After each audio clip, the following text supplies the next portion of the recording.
Okay, right now I'm gonna make this video.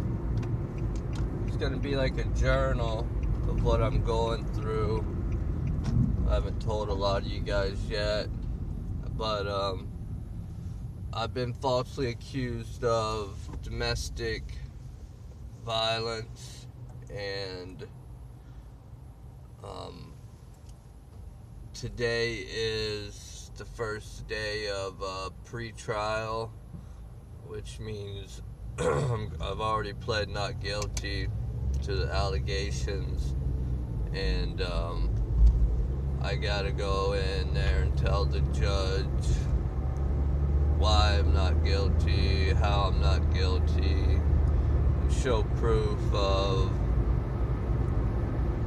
my wife lying and all the... I'm not gonna reveal all my secrets over the internet, but I'm gonna take you guys into a live, try to take you into the courtroom, but I doubt they'll let me have my phone on in there.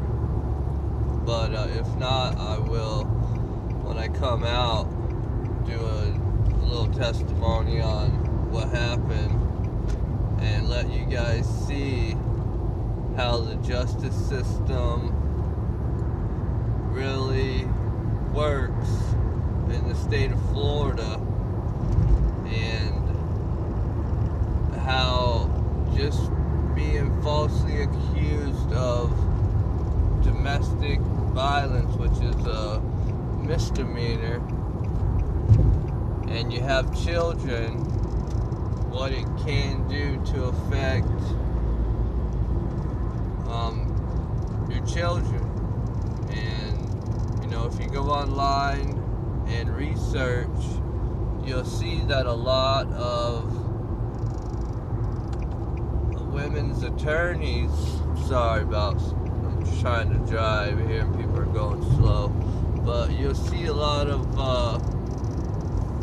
female attorneys in divorces will start telling them to start falsely accusing them of domestic violence and things of that nature, so they can get the upper hand when you finally do make it to divorce court.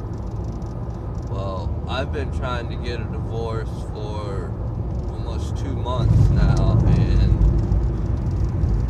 can't seem to get one because I can't serve the papers. But we'll get into that further down the line as we talk about this process and how, you know, women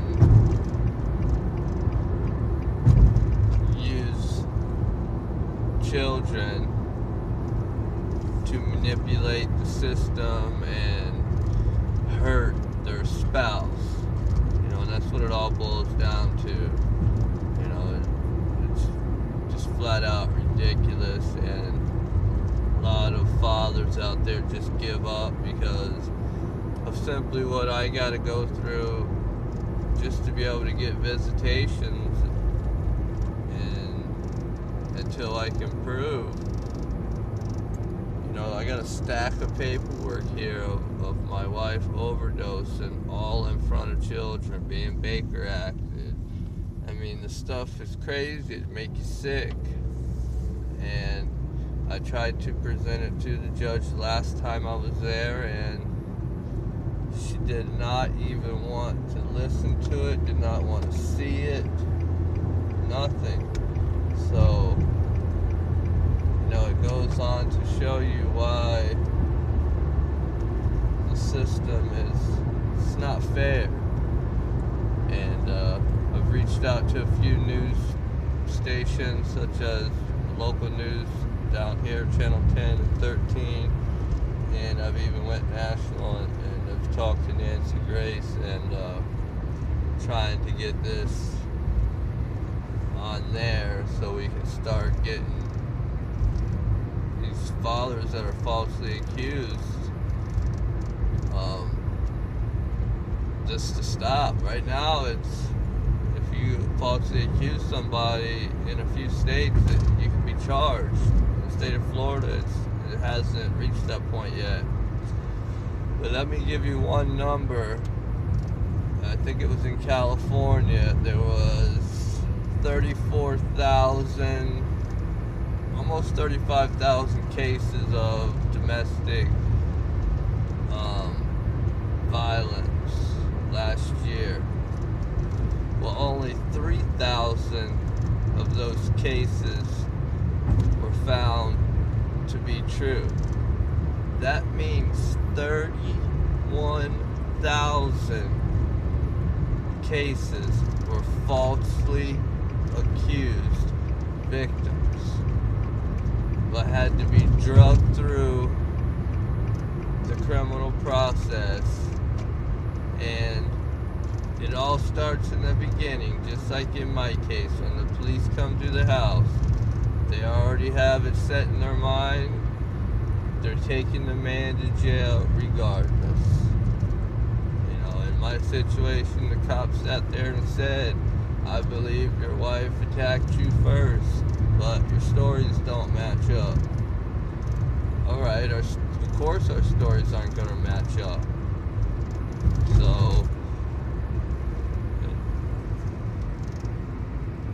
it's just ridiculous, but just subscribe to my channel because there'll be a lot more about it, and creating a website and blog about it, because I've noticed there's a lot of people out there that need help, and there's a lot of people that don't have money. And you know, I had to have my parents take out a loan because my wife has taken everything out of the bank.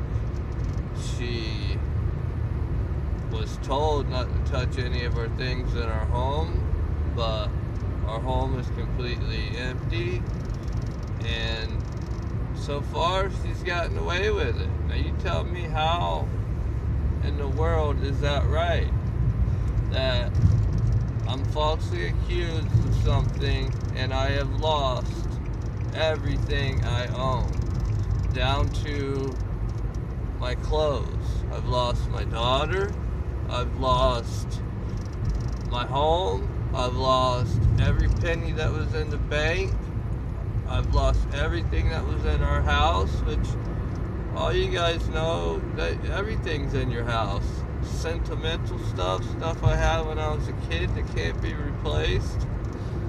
I've had detectives call me, say they're looking for my wife because she's a suspect in theft, and they've tracked her to a few pawn shops and got her stealing and stolen merchandise. But yet she has my child, and I'm not allowed to know where my child is.